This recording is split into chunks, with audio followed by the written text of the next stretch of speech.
Namaste Sadhguru. My name is Malvika Subbha. The question that I wanted to ask you, it is an honor and a pleasure to have you here today.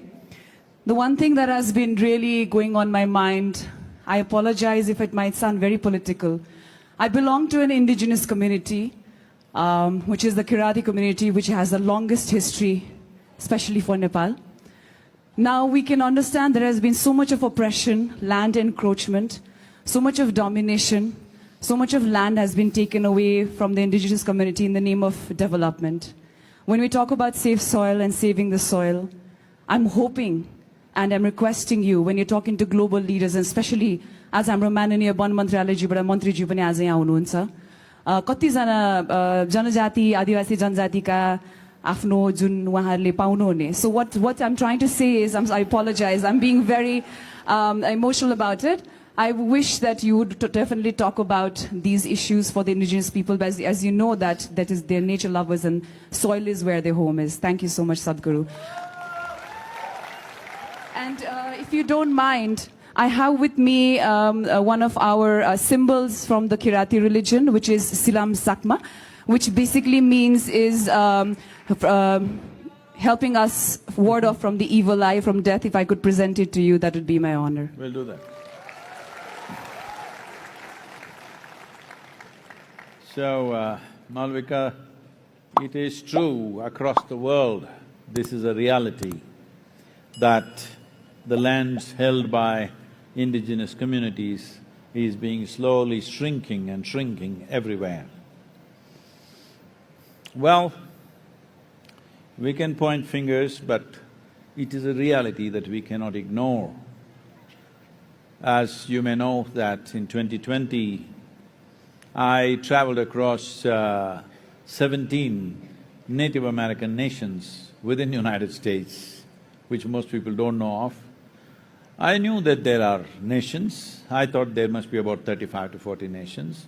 When I really started researching and I was making this travel, I discovered there are over 500 nations within United States, Native American indigenous nations.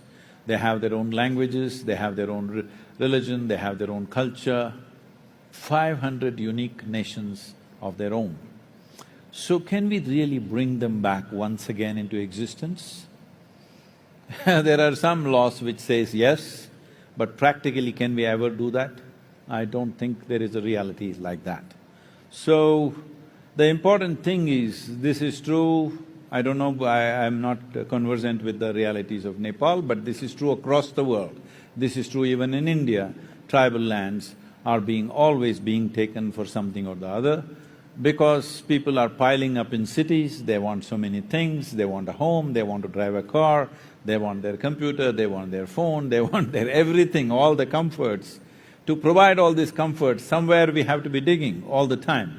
And if large tracts of land are held by anybody, whether you're indigenous or you're alien, it doesn't matter, those guys are going to dig it up, unfortunately.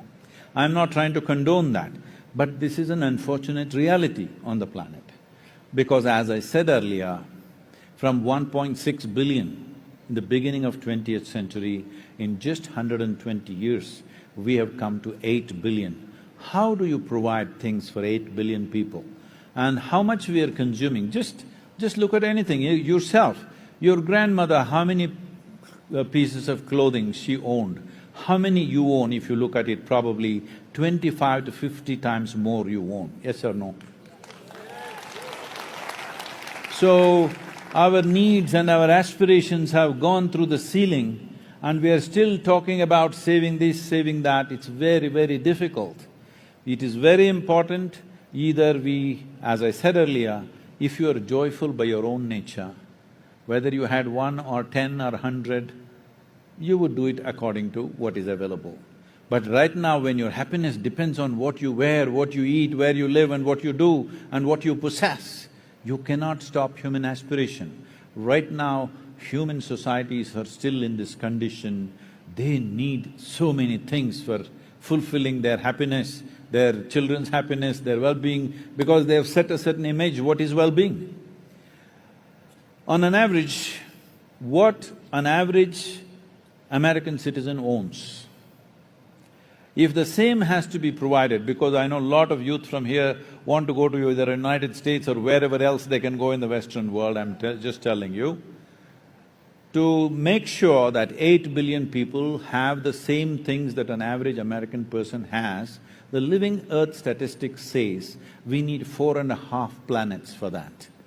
But we have only half a planet left. So where? Where do we dig? So I must tell you this, right now this information is declassified. It seems some 32 or 35 years ago, NASA was planning to take a nuclear weapon, okay? A nuclear bomb of some enormous tonnage, megatonnage, and take it to the moon and put a hole to the core of the moon and blast it there, because there it seems there is some metal which is 100 times lighter than steel and at least 50 to 60 times stronger than steel.